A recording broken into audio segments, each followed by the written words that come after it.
আজকে আবার নিয়ে এসেছি একটা নতুন রেসিপি। এটা একটা পাস্তা রেসিপি। হ্যাঁ, এটা চিকেন পাস্তা।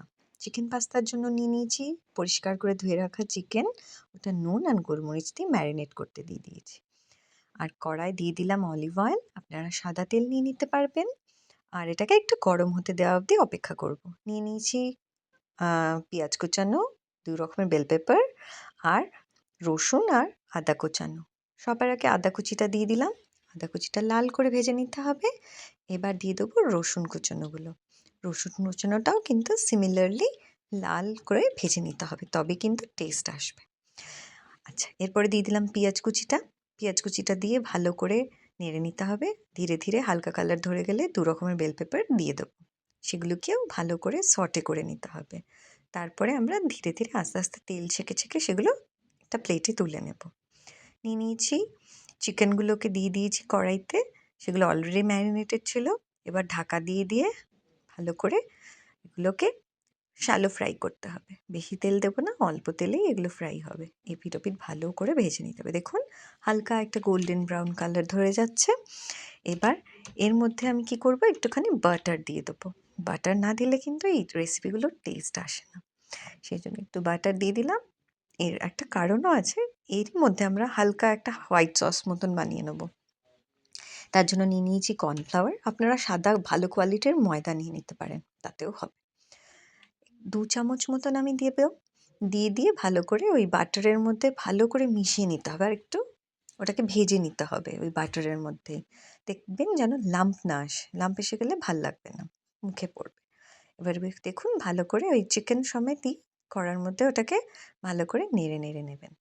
দেখুন ভালো করে মিশে গেছে। যদি দেখেন কোথাও ঠেলা দেখে, ওটাকে দেখলেই আবার আপনি ভালো করে খুন্তি দিয়ে ওটাকে মিশিয়ে দেবেন। এরপর দিয়ে দেবো হালকা উষ্ণ গরম দুধ।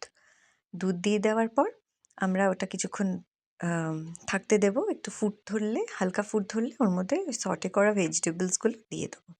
দিয়ে আবার ওটাকে একটুখানি ভালো করে ফুটে যেতে দেবো। আচ্ছা, এর মধ্যে ইতিমধ্যে আমরা দিয়ে দিচ্ছি একটুখানি চিলি ফ্লেক্স। চিলি ফ্লেক্স আপনাদের স্বাদ মতন দেবেন। একটু দিয়ে দিলাম ব্ল্যাক পেপার পাউডার, একটু নুন দিয়ে দিলাম। নুনটাও স্বাদ মতন দেবেন। কে কীরকম পছন্দ করেন সেরমভাবেই দেবেন। আগের থেকে আমি জল ঝরিয়ে রেখে দিয়েছি, সেদ্ধ করা অবশ্যই। এগুলো হচ্ছে পাস্তা। আপনারা যেরকম শেপের ইচ্ছে, যেরকম কোয়ালিটির হোক, অনেকে সুজির পাস্তা, অনেক রকমের ভ্যারাইটি বেরিয়েছে, আপনারা অবশ্যই ব্যবহার করতে পারেন, তাতে কোনো অসুবিধা নেই। জল ঝরিয়ে রেখে দেবেন সেদ্ধ করে। এবার এটা দেওয়ার পর মিক্স করে একটু উষ্ণ গরম জল আমি মেশালাম, যাতে আমার মিক্স করতে সুবিধা হয়। কেন কি বেশি শুকনো হয়ে গেলে এগুলো মিক্স হতে চায় না, সেঁটে সেঁটে যায় কড়ায়।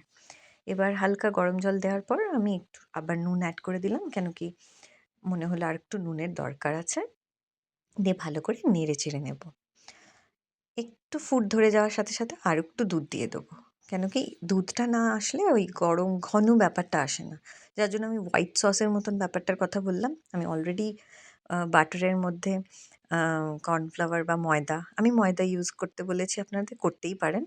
একটু নেড়ে ভালো করে ওটাকে মিশিয়ে নেবেন। তাহলে দেখবেন একটা থিক ব্যাপার চলে আসবে। আবার একটু অরিগানো দিয়ে দেবো, একটু চিলি ফ্লেক্স দিলাম আমি, আর একটু গোলমরিচও দিয়ে দেবো। অরিগানোতে অনেক কিছু এটা পিৎজা সিজনিং বলে অনেক কিছু মেশানো আছে, ওটাতে খুব সুন্দর ফ্লেভার আসে। অবশ্যই পিৎজা সিজনিংটাই ব্যবহার করবেন। আর কি ভালো করে মিশিয়ে একটু ঘন হয়ে যাওয়ার পর ব্যাস সার্ভ করে দেবেন। কি সুন্দর দেখতে হয়েছে! এটা খেতে ভীষণ ভাল লাগে। আর চাইলে ওপর দিয়ে একটু গ্রেটেড চিজ দিয়ে দেবেন।